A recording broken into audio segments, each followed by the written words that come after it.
Hey, what is up, guys? If you're just tuning into the stream, welcome. We're going to be starting up in just a couple of minutes here, so be sure to tweet it out. Let everybody know about the stream going down tonight. We'll see you in a few minutes.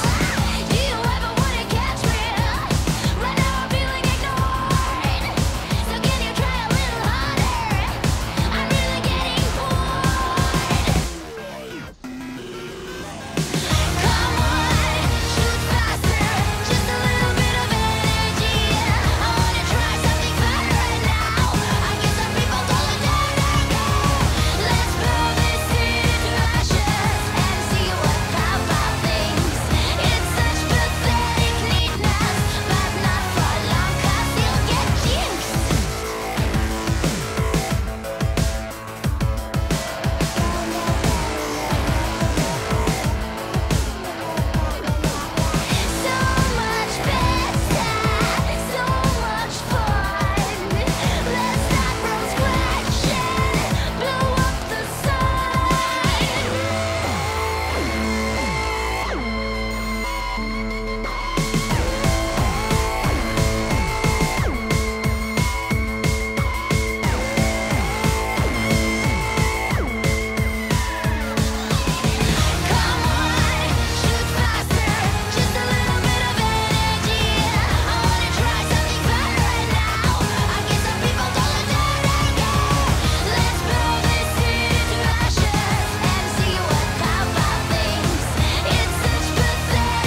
All right, what is up, guys? Welcome to our final match of the weekend between Team 2 and Team 4.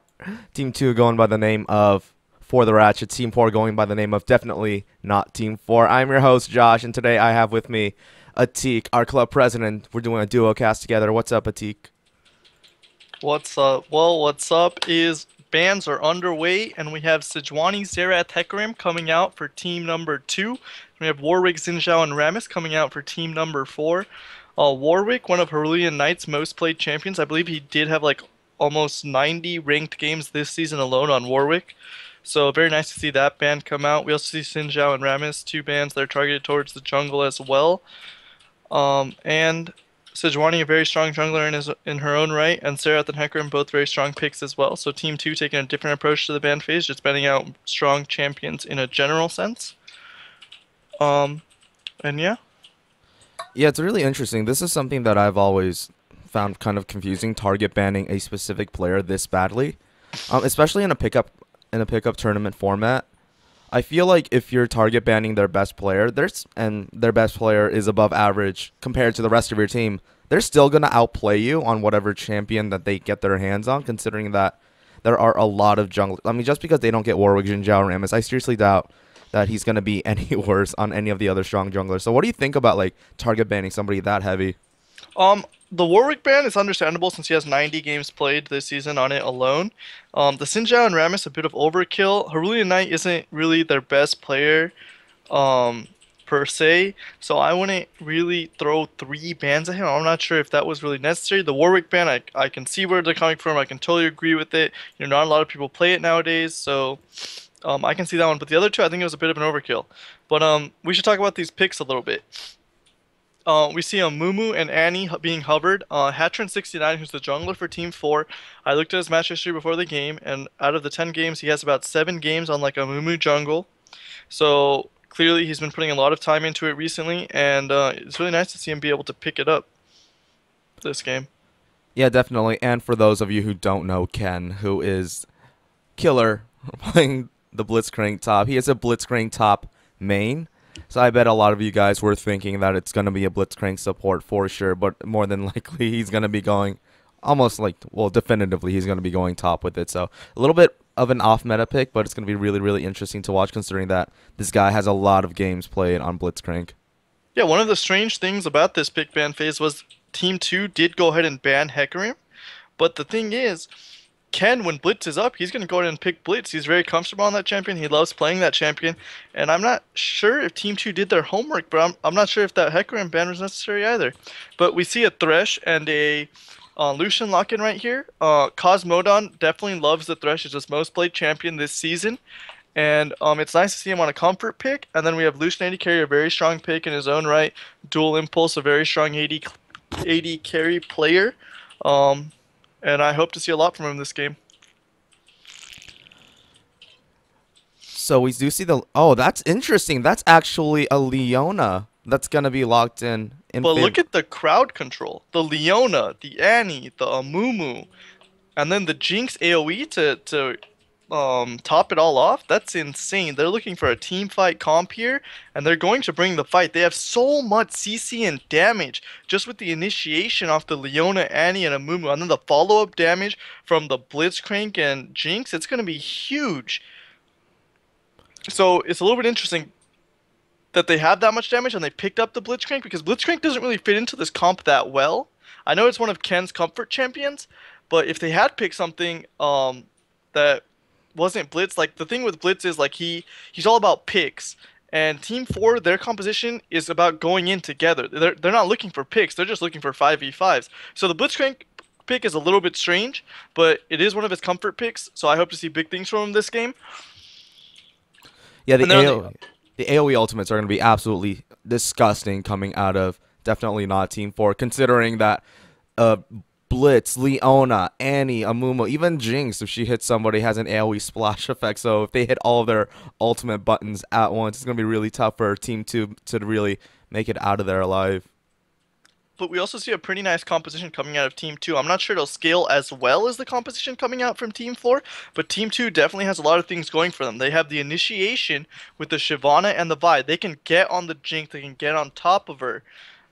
and we'll have to see who comes out on top. Gold lead is going to play a massive. It's going to be a massive indicator of who's going to win. Whoever gets ahead early, the other team, I don't think they're going to be able to stall it out. I don't think they'll be able to push for any kind of comeback. I think whoever runs away with this early is going to run away with the game entirely. With the way these two comps are built, Team 2 has, like we said, Team 4 has the team fight comp. Team 2 has a pick comp. They have the Vi, they have the Lulu, or not the Lulu, my bad. I mean, they have the Vi, they have the Thresh, and then they have the Shyvana Lulu combo. So they have a little bit of pick, and they have a little bit of team fight. So we'll have to see what they do. If they get an early lead, it's going to be a very strong composition. Lodok, of course, picking up the TP Smite on Shyvana, which is really popular these days. You just run Smite, you get the Cinderhulk jungle item, and you become this massive tank. And then the Smite, it gives you on-hit true damage. It makes you very good at taking out the AD carry even later into the game. So I really like these pickups from both of these teams, to be honest. Then again, it's really interesting because I was trying to picture the team fights between Team 2 and between Team 4. Because Shyvana has a really, really good engage. Once your Rage Bar gets full, she goes in Inner Dragon form. But however, Blitz can do so much to interrupt that. As soon as he sees Shyvana going, he can grab her, he can knock her up. Leona can get a stun, Amumu can get a bandage shot, and Annie, you know, it's always terrifying to go in against Annie when you see her stun indicator up. In addition to Lulu being really, really good at peeling, especially people that like to jump directly onto your carries just by hitting her polymorph. But the thing is, she only has one polymorph.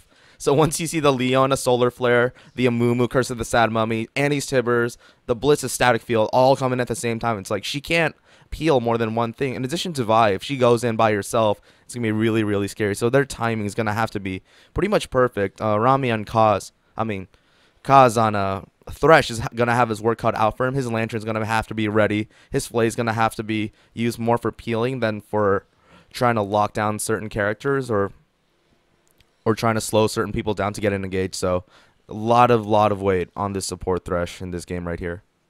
Like you mentioned about the Lulu polymorph, one thing to note here is what Lulu usually likes to do is when someone dives the backline, Lulu likes to polymorph that target.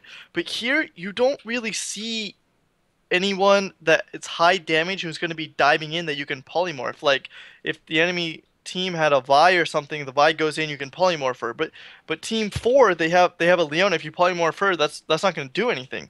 You usually want to polymorph a high damage threat to knock them out of the fight for a couple seconds so you can get some damage off. But there's none of those targets present for Team 4. So Lulu is going to be relegated to just shielding the AD carry. And the AD carry is Lucian. It's not a hyper carry. It's not someone like Jinx who can completely take over a game.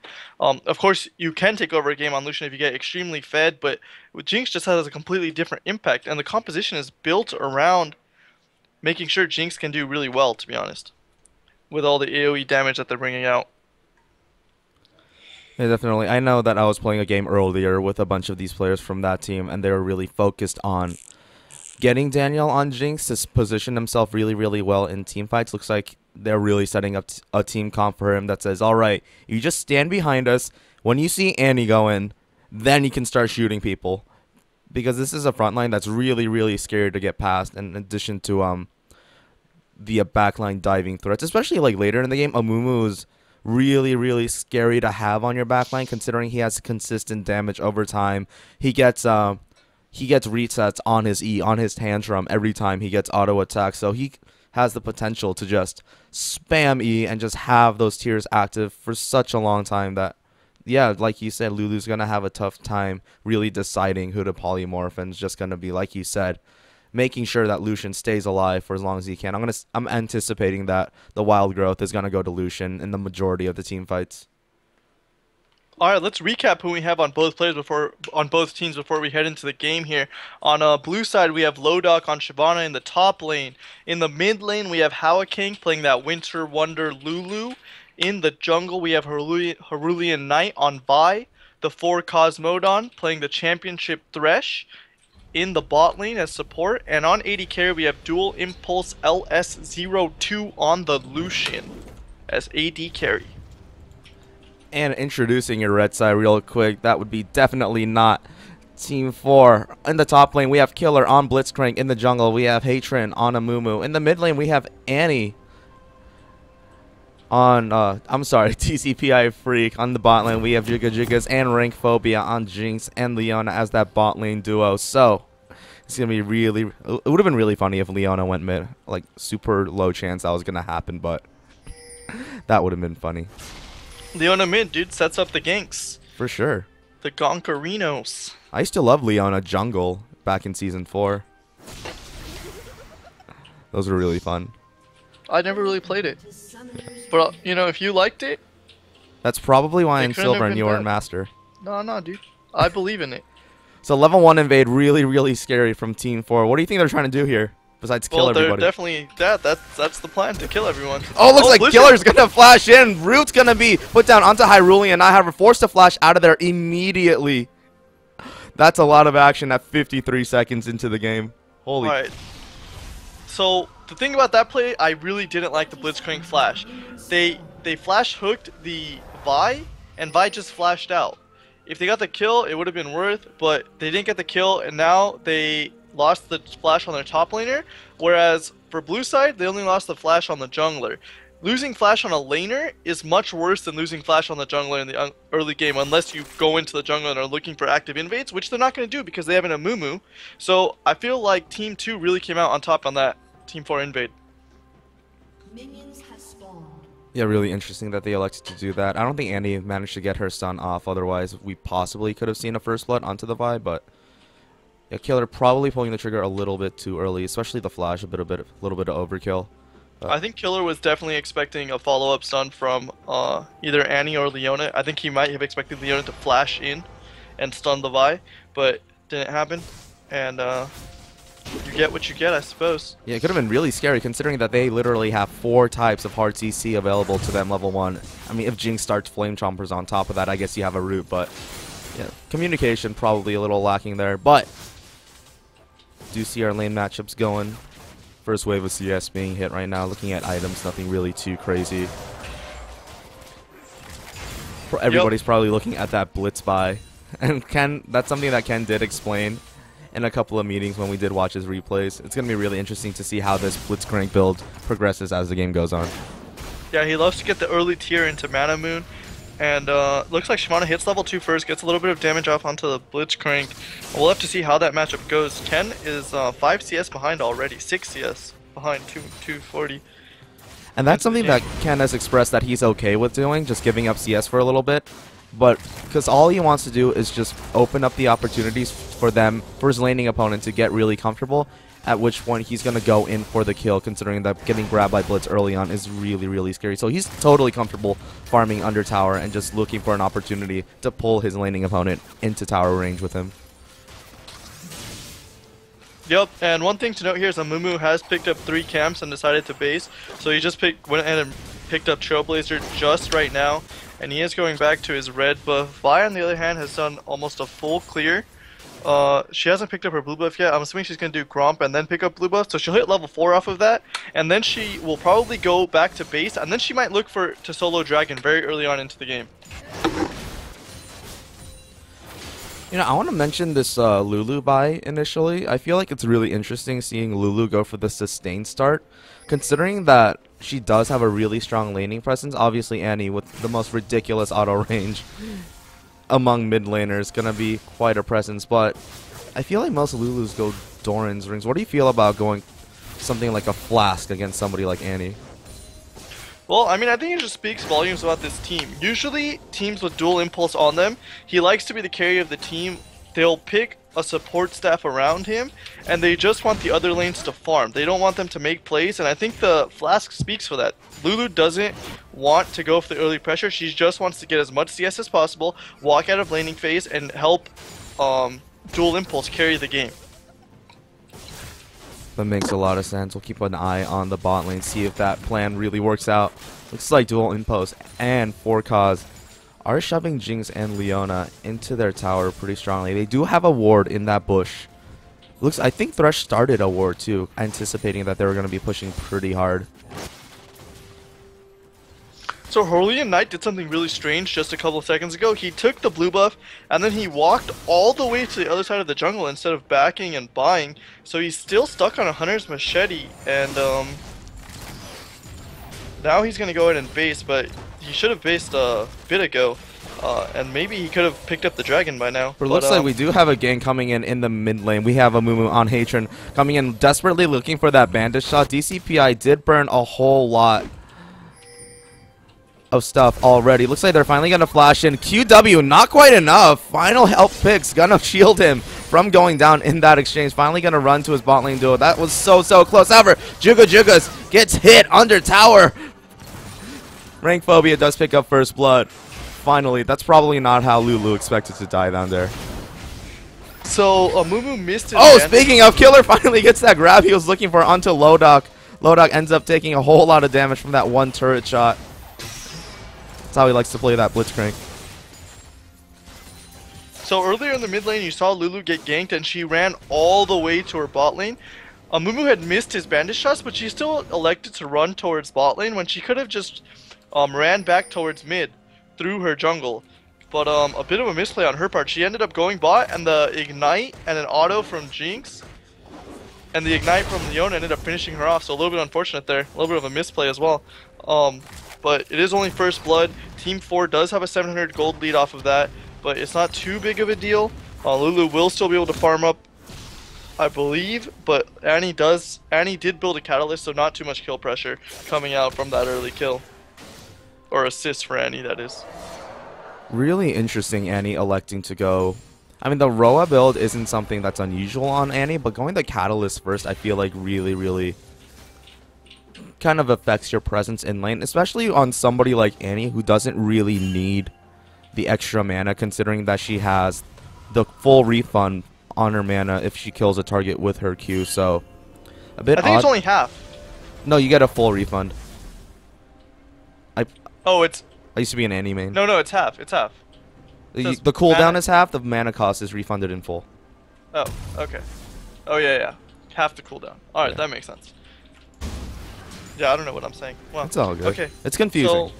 So, the thing about the Catalyst is I honestly just don't like it. Annie with Catalyst and Rod of Ages in general Annie is a burst champion. You want to get in there, you want to one-shot people. You don't need tank stats. And you definitely don't need mana. One of the things I love about playing with Annie mids is you don't have to give them a blue buff. So, or they almost never ask for the blue buff. So, I mean, I personally don't like this Catalyst pickup from her. But I guess she's looking to get a little bit tanky for her team. She won't be outputting as much damage as if like she had gone like Merlinomicon or something of that nature. So honestly, I'm just not a fan of this pickup. And the reason I feel like it's been that I've spent a lot of time talking about Annie, considering I had played. Annie's probably my most played champion in League of Legends. I have hundreds and hundreds of games on her. And the reason people like building Roa on Annie is because if you go for a CDR kind of off-tank build with Annie, you pretty much turn into a utility stun machine. So I think that's what they're going for, especially considering her Molten Shield gives her a lot of tankiness that is really unexpected, because people, when they usually see Annie, they think, oh, just a squishy little girl. I can kill her really easily. But when she has that E up, especially at max rank, it gives you like 40 resistances. In addition to that, she can just pump out so many stuns in the span of a team fight if she hits that 40% CDR mark. So we'll see if that's what DCPI Freak is going for. If he starts building weird things like, if he goes like Roa into something really awkward, like say, I don't know. Actually, there's not a whole lot of super awkward things you can go after a Roa. I see a lot of Andy's building like Roa into Rylai, just going like super off tank. It'll be interesting to see. Alright, well, one thing we haven't talked about here is the Vision game, and Team 2 has a lot of wards through River on the top side of the map. We also see a pink ward coming out, only one from blue side, but it is, or from the blue side, but it is in the top lane, and Shyvana is utilizing that ward coverage to the fullest. She's going aggressive on the Blitzcrank, not very scared to play up in her lane, and she's gotten a lot of good harass off, and right now we see Blitzcrank at about 400 health, but one thing to note is he still has the mana shield, so I don't think we'll be seeing a dive from her anytime soon, but she does have a nice 18 CS lead built up so far. But like you said earlier, Ken is fine playing a little bit safe early, and Team 4 does have that scaling composition. A flash coming out in the bot lane though. It looks like somebody was trying to go for a play down there. It didn't look like it really resulted in anything. We do see everybody hitting level 6 across the board, so expect to see a lot of action coming out. Oh, looks like Ken, however, getting Dove in the top lane, getting the knockup, trying to flash, getting as much damage onto Lodok. with that turret damage as possible. He still does have his passive up. I don't think it's been procced yet. So we're going to keep an eye on him. I'm not sure if Lodox is going to want to go for this again. Ken really showing that he does know how to play Blitz in all situations. Looks like Lodox is looking for this though.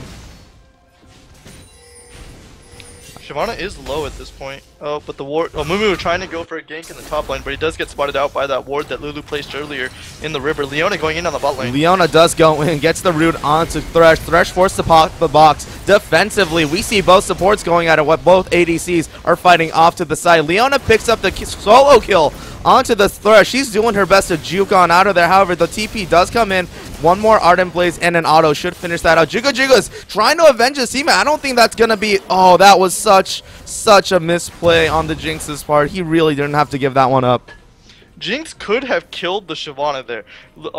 They were so focused on the Leona. Jinx was free to auto attack, but he just kept running away. I'm not sure about that call there. He could have gotten some auto attacks off, either forced them off the Leona, or if they committed hard to Leona, he probably could have picked up both of those kills at the back end of that one. And something really interesting to think about. I know Daniel's he can be a really emotional player. He gets really frustrated at himself when he messes up. So knowing that Jesse's probably going to tell him that you probably could have gotten a kill out of that without dying, it's probably going to mess with him in how he plays later on. So that might affect their team fighting later on. We'll keep an eye on that though. So just like a metagame aspect for these players to keep in mind. Tilt is a real thing, guys. Yep. So these lanes are fairly passive, or well, mid lane is extremely passive. Top and bot, we've seen a lot of action on Shyvana going really aggressive on Blitzcrank again, and Blitzcrank just does not have the damage to fight up against Shyvana right now, unfortunately. Then again, I don't think he's really looking for a fight too. He's just looking to get out of laning phase and start grouping and making roams and making plays with his kit. Yeah, I'm really interested to see what Blitzcrank will bring to the team outside of this laning phase. Obviously, I haven't seen many Blitzcrank tops. A dive. Dove up there. Passive finally being procced by Ken. Ken taking a lot of damage. I think he is going to go down here. However, Lulu looking for assistance up top. Not needed at all. Lodox surviving. Just one more turret shot would have done the trick. So, no matter how good you are in a champion, when you're at 30% health, not a whole lot you can do against a full health Shyvana. Especially one with a skirmisher saber with a challenging smite. Oh! Jinx! Alright, everything I said about him tilting is going to go out the window. He's real stoked after that one. That was a great snipe. Annie, one thing to note is Annie has finished her Rite of Ages now, so she'll be stacking that up. But one thing to note is like her QW combo does almost no damage. Or it doesn't do as much damage as you normally see out of an Annie. It only does about a third of Lulu's health bar. And when she has flash, she's just going to go ahead and sustain that up. So I don't expect to see any kills coming out in the mid lane unless we see some ganks going down there. Vi has not had any impact on this game so far. She has built Skirmisher Saber and done almost nothing with it, so I'm not sure about that pickup. And she also hasn't soloed Dragon, even though it hasn't been warded. So I would have liked to see Vi do a little bit more, but Amumu hasn't done much either. But obviously Amumu will outscale Vi as we get further into the game, and now we see Amumu going for the Dragon pickup. Vi really low. I don't think there's anything Team 2 can do about this. This might just be a free Dragon pickup for Team 4. If Vi does go in, she will definitely 100% die for this. Oh, Hyrule and I just completely gets hooked. That's the hook that Ken was looking for. However, we do see Annie going in. A couple more ticks of the Ignite should be enough. Oh, but the Wild Growth comes in just in time to save Hao. So Annie's going to flash in anyway, completely overestimating the damage and the range of her Incinerate. So Ken does get a nice hook. They do pick up Dragon in that one play. First Dragon of the game going to team, definitely not Team 4. So Blitzcrank with a nice hook onto the Vi, and oh, looks like, however, Jesse does go in onto the Thresh. Solar Flare coming in response. Daniel trying to get away. Auto attacks being canceled left and right. He does pick up one kill. However, never mind. That was Jesse. He does pick up the other one. Mamumu coming down just in time to watch two potential assists going down the trash can. Jinx with a beautiful play there. Lucian, Jinx only had about 200 health, and Lucian had about half his health bar, but Jinx just staying on the edge of Lucian's auto attack range, and Lucian just kept canceling his auto attack. I don't think he was attack moving there, and he ends up dying without picking up the Jinx at all. What could have been a 1-for-2 trade ends up being a 0-for-2 trade, with Team 4 picking up a double onto Team 2. This is the exact opposite of what we expect to see at the start of this matchup. Dual Impulse, being the star player of his team, didn't expect to see him give up any 2v2 kills, let alone what just happened right there. So Rank Phobia with a beautiful initiation with the Solar Flare, catching Team 2 completely unawares and helping Juggas pick up the overall 2-for-0 exchange. Yeah, I think it was really interesting how Jesse held onto that Solar Flare until a little bit. Because usually when you see a Leona going, you expect the Solar Flare to be followed up immediately. However, Rank Phobia Jesse did take her time to make sure that they were caught a little bit off guard by it and managed to land a beautiful ult resulting in that. So a lot of credit going to that Leona in the bot lane. Yep. So one thing to note is Lucian has completed his Infinity Edge, and because he has a CS lead, he was able to do that. Whereas Jinx, since she went ahead and built the Berserker Greaves and a longsword, she's still a bit away from completing the Infinity Edge. Yeah, she's about 800 gold away from completing an Infinity Edge. She only has about 550 gold in her inventory right now, so that's gonna be a late pickup there. Don't think Juggas and Rank Phobia can win the 2v2, and actually landing some good poke. Looks like Team 2 is like really playing passive right now, which is really strange because Lucian has the Infinity Edge completed and Team 2 should be aggressing, but looks like they're a little bit scared after that last engage. I think they're terrified of this Leona at this point. Leona has 3 kills. I'm looking at the bot lane duel right now, looking at the gold discrepancy between them. They are about, even though that the total team gold is only about 300 apart, they're about 1,000 gold behind. With Leona having a Base of the Mountain completed and being inherently more tanky than Thresh, I feel like they're really nervous about their 2-on-2 dueling potential, especially if Jinx with the longer rocket range, if they can stay. However, Aurelian Knight finally putting that gang power to use. Ken flashing in! Gets a grab under the tower! Oh my gosh! Mom, get the camera! That was a sick kill! So Blitzcrank coming up with some clutch hooks in this mid game here. First onto the Vi, and now again onto the Vi. So really targeting out this Vi here, landing some clutch hooks onto her and picking up some kills. But on one thing that we haven't talked about is this level advantage for Shwana. She now has she is now 2 levels above Blitzcrank, and she's pushed down the first turret and is halfway into killing the second turret, but she's not having an impact outside of that. In the mid lane, we do have a bit of a scrap. Amumu and Annie throwing down a whole bunch of CC onto this Lulu. That's going to be a dead Lulu. Annie picking up the kill there. Man, once one swarm of CC lands, it's so easy to follow it up. That must have been real scary for that little Yordle. Yeah, one thing about Amumu is his Q's a skill shot. That's the reason a lot of people don't like playing him in the jungle. He doesn't offer anything if you miss the Q, which makes him very pivotal on your own skill, and it's very easy to dodge if the enemy is skilled as well. That's why you don't see Amumu that often in the jungle, and you don't see him in competitive play as well. It's because of that. But when you have something like an Annie stun to set you up, a skill shot isn't a skill shot anymore. It's literally a point and click. If someone's stunned, you just click on them, boom, done. Follow up crowd control into the Amumu ulti, just tons of lockdown, tons of damage, and Lulu drops at the back end of that one. Very easy kill to pick up, and Team 4 has jumped out to almost a 2,000 gold lead. They're only up about 1.6k with a 5 kill lead, but they have picked up the dragon as well. So, yeah. Yeah, this is really scary. There's about a 1,100 gold discrepancy between the individual mid laners. Annie having that 6-stack Roa on top of that large rod. She's going to start doing a lot of damage. If Annie manages to poke and chunk somebody down to about 75-70% health, her full combo is probably going to kill you in one RWQ rotation. So they're really going to have to be careful of that. A fed Annie is one of the scariest things in the game for sure. Let's crank a little bit really far out in lane, but no, doesn't look like Shyvana's going to chase too far onto that one. It's interesting seeing Ken pull out the blitz. Oh, looks like Annie does come in with the flash shivers. That one's real hard to dodge. Lucian barely making it out of there on the edge of the solar flare. However, Thresh trying to be a hero manages. Oh my god, Mom! Get the camera! Again! That's a 2-piece for Juggas. So Annie translating her mid lane advantage into the bot lane and picking up 2 kills for Juggas, who now has 4 kills in the bot lane, and looks like they will be able to pick up the turret as well. So this gold lead is about to go up to 3,000 once they pick up that turret. Yeah, Juga Juga is probably feeling like he is the best player in the world. He's probably looking for a TSM contract to sign at this very moment. Like I said, he's a real emotional player, so I feel like anything that goes well for him, especially a really... It looked like Lucian was going to get away, but getting that final Super Mega Death Rocket off onto Dual Impulse probably felt really, really good. So, and getting Jinx to that point where she gets a couple of items is really, really scary. Because Jinx, once she gets that IE and her attack speed item, she starts to get a little out of control.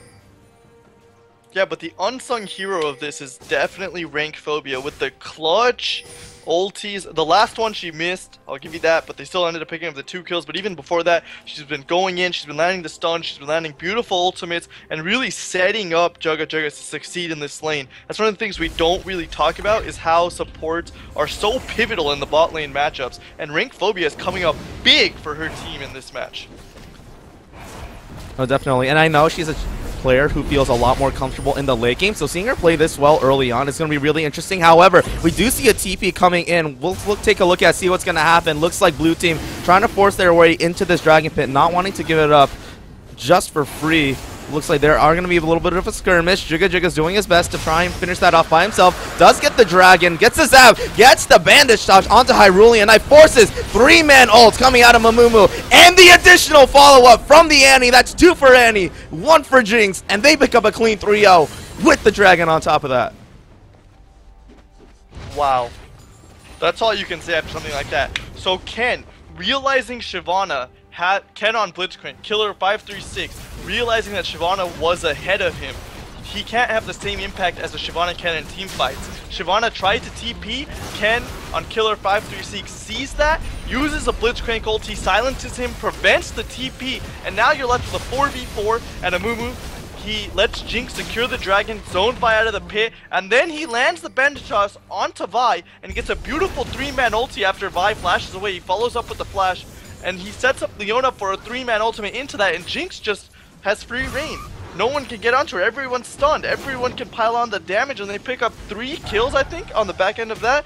And now they're 10 kills up, they get the middle inhibitor turret. They weren't able to pick up the inhibitor, unfortunately, but now they're up 6,000 gold. They have a stronger team fight composition, and what can Team 2 honestly do to win this game now? Well, right now, Team 2, it looks like Lodok doing his best to try and escape 3 people with 3 forms of hard TC. Lantern, Lodok, Lantern, electing not to go in for a Lulu. Does come in with the wild growth. Looks like they're going to try to turn this fight. However, Annie coming in from the backline, looking for a stun. Hurricane does pick up 1. Rocket comes in, doesn't finish off anybody. Rank Phobia finally going down. Ken forced the flash out of there. Hook barely missing. Hyrulean Knight does get picked up under tower, so Juga Jugas does pick up another one in that exchange. So even when they were caught in a really awkward situation, they still managed to come out of it with just a little bit. Just as I ask what Team 2 can do to win this game, Team 4 goes ahead and overextends a little bit. They get caught out a little bit. They give up 2 kills, but then Vi overextends, and Blitzcrank, with the beautiful hook onto her, is able to pick up a return kill onto his team. But overall, Team 2 comes out ahead on that exchange, 2 for 1. But they're going to need a lot more to get back into this game, honestly. Team 4 is really strong right now, and they're pressuring really hard, and it's gonna be tough to see Team 2 pull out a win on this match right here. Yeah, 5k gold ahead at the 23-minute mark. That's pretty considerable. Like you said, they did a great job at taking advantage of that little mispositioning, but as you can see, even though they were caught out of position, as soon as the rest of the team gets there, the tides turn so quickly, especially with, I don't think Annie even had Tibbers up, but I feel like if Annie did have Tibbers up in that exchange, things would have gone so much worse. Looks like Annie did pick up a Luden's Echo, which I feel like is really interesting pick up on Annie, considering that her cooldowns aren't that short, especially if you aren't running like a whole bunch of CDR runes and masteries. So I feel like something like even a Morello second buy wouldn't have been terrible, considering Annie benefits a lot from CDR, especially when they build Aroa. But let's say the Fiendish Codex is finally going to get picked up. Well, Luden's Echo is a strange pickup on Annie, but I mean, Annie loves movement speed, Annie loves ability power, and that item has both of them. You can't really, I mean, I haven't really seen the build, so I can't speak much for it, but I mean, I can't really argue against building it, so I'm going to go ahead and say that Annie knows what she's doing, and hope to see big things from her with that Luden's Echo. Yeah, the only person in the game who hasn't died yet. 3 kills, 6 assists, perfect KDA at the moment. Looks like they're making a move towards his bot tower. Dual Impulse doing his best to clear out the way, but there are just so many minions that is calling barely tickled anything. Look at all the damage. Oh, looks like Killer trying to... Lodok, he's not even turning his attention right now. He's still trying to get the rep up this entire time, but Juga's watching Killer, waiting for the knockup. Or Lodok still has quite a bit of health. I'm not sure if they're going to be able to get it out of life. Finally forced to ult over the Baron wall to get out of there. But in the meantime, I don't think bot lane tier 2, I'm sorry, went down to about 20% HP. So be on the lookout for them to visit that in the near future. Dragon is up in a minute 40. Both dragons so far have gone to Team 4. So let's see how this next dragon fight goes, if not terribly for Team 2. Team 4 it was setting up a trap in this bot lane. It looks like they're just going to back away from this one after no one shows themselves to pick up the farm. So Annie going to go and pick that up. I don't think we'll be seeing any fights until the next dragon is up in about a minute and 20 seconds. Both teams just going to farm a little bit, go back in base, and then probably fight it out at the dragon pit. Team 2 might even elect to just give it up since they're fairly far behind at this point. And one thing that we didn't really address in Champion Select is the fact that Shyvana has built full tank. Lulu does not bring that much damage. Vi is building full tank. Thresh is not going to be bringing the mad deeps, which leaves Lucian, and he's 2-2-0 with an Infinity Edge, and he's behind in items of his 80 carry counterpart who scales much harder than him. So where is the damage going to come from? So they're pretty much relying on trying to pick off one person at a time, and that is not how you do it. Kaz trying to get vision down into their own jungle, but getting caught out.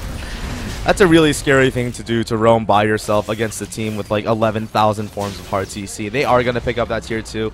5-1 in tower, so that just translates into more gold for this really scary scaling team. Looks like they're still looking for more. Ken just TP top, and Shyvana has ran away from him. So if Shyvana can get a flank here and engage a 4v4, that might be a good fight for Team 2. But it doesn't look like Shyvana's going to TP. But she is cutting them off in the mid lane. They'll keep an eye on her. Looks like she's trying to cut off that wave to make sure that they don't get any more of a push. But Ken finally wising up to what's going down, trying to go after Lodok. This team trying to collapse on the Shyvana. Let's see if Killer can get a grab onto that. Bandage toss does land into the Zenith Blade, into the zap, into the grab, into the knockup, but he still manages to make it out. Oh, the Solar Flare does land, though. A couple more auto attacks should do it. Rank Phobia takes one down. I don't know how she managed to get the kill out of all of them, but that finally did happen. But they burned a lot to kill one Shyvana. Whew, wow. Shyvana getting caught out there. A lot of ultimates coming out to try and actually almost no ultimates came out there besides the Leona ultimate. A lot of just crowd control coming out from Team 4, and Rank Phobia saving that ultimate until Shyvana ultied away. So very good on her part to save that and then utilize it to secure the kill. And Team 4 will pick up the dragon with no contest after that kill onto Shyvana, making the map a 5v4. And not much to say else about that. Not much else to say about that.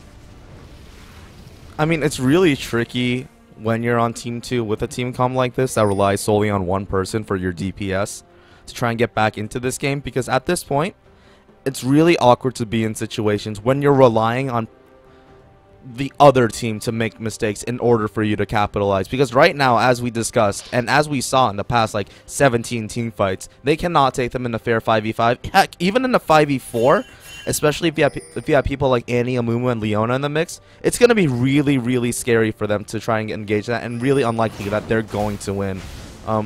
Even taking a look at Ken, who has AD on his Blitzcranks, his knockups are going to do so much, especially if he's pursuing all that CDR. It looks like he has 20 from items already, probably another 5, probably another 10 actually in Runes and Masteries. So that Blitzcrank gets kind of that sleeper OP during team fights too that they're going to have to look out for.